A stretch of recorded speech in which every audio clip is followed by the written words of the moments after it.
শুভ সকাল বন্ধুরা।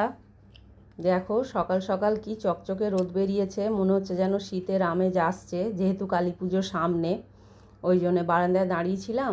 তারপরে দেখছি যে পাশের বাড়ির ছাদে চোখ গেল, দেখো কত গাছে ফুল হয়েছে, কিন্তু বৌদি নেই বলে দাদা তোলে না। এই যে এই নোংরার গাড়ির জন্য অপেক্ষা করছিলাম, এই গাড়িটার জন্য অপেক্ষা করতে করতেই আমার দিন কেটে যায়।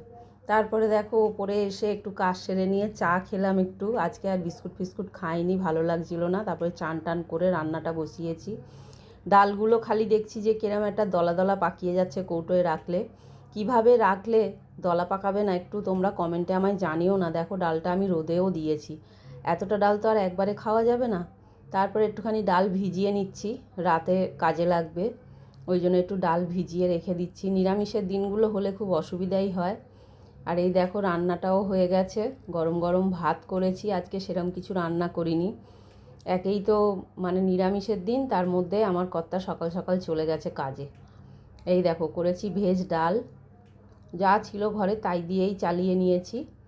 বাজারে যা আর কে যাবে, ছেলে তো যায়নি, ওই জন্যে যা ছিল তাই করেছি। এই যে পটল ভাজা করেছি আর আলু ভাজা করেছি, আলুটা একটু মোটা মোটা করে কেটে ভেজেছি। আর এই যে একটু পোস্ত করেছি, তিনজনে খাবো এতেই হবে, ওই জন্য একটু পোস্ত করে নিয়েছি অল্প করে। আর কেটে নিয়েছি লেবু শসা। লেবু শসাটা কাটার পরে চোখ পড়লো যে আচারের শিশিরটা অনেক দিন থেকে মানে পেছন দিকে চলে গেছিলো, ওই জিনিসপত্রের পেছন দিকে, তাকে একটু নিয়ে রোদে দিলাম। আজকে রোদটা খুব চকচকে হয়েছিল, তাই ভাবলাম একটু আচারটা রোদে দিই। সন্ধেবেলা দেখো দশমী করতে বড় জায়ের বাড়ি চলে গেছিলাম। বড় জা ছিল না, বেড়াতে গেছিলো। তারপরে আসার পরে গেছি, ওরা তেলে ভাজা এনেছিল, বললো মুড়ি খেতে। দেখো কর্তাকে মুড়ি দিয়েছে, ও শুয়েই আছে। এদিকে বললো চলো বাড়ি যাব। আর নাতনি বসে বসে মুড়ি বাদ দিয়ে শুধু বেগুনি খাচ্ছে, ওর আর মুড়ি খাওয়ার মন নেই। আর দেখো রাতে ফিরে এসে আবার রান্নাটা করেছি, রান্না তো করতেই হবে। রাতে করেছি গরম গরম ভাত।